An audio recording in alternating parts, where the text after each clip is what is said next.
faith in my life. For she said within herself, If I may but touch his garment, I shall be whole. But Jesus turned him about, and when he saw her, he said, Daughter, be of good comfort, thy faith hath made thee whole. And the woman was made whole from that hour. To talk of religious things in a casual way, to pray for spiritual blessings without real soul hunger and living faith, avails little.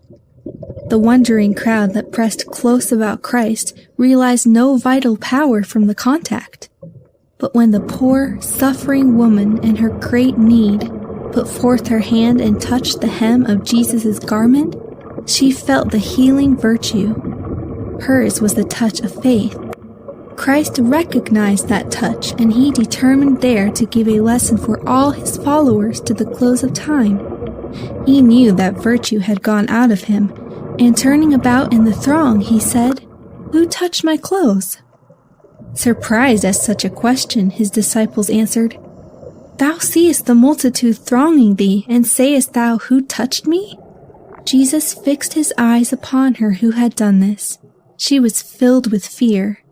Great joy was hers, but had she overstepped her duty?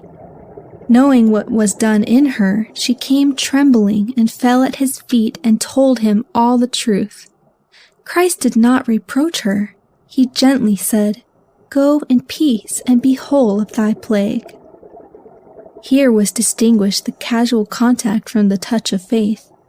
Prayer and preaching without the exercise of living faith in Christ will be in vain. But the touch of faith opens to us the divine treasure house of power and wisdom, and thus, through instruments of clay, God accomplishes the wonders of his grace. This living faith is our great need today.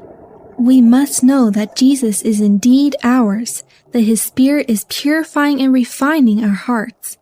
If the followers of Christ had genuine faith, with meekness and love, what a work they might accomplish!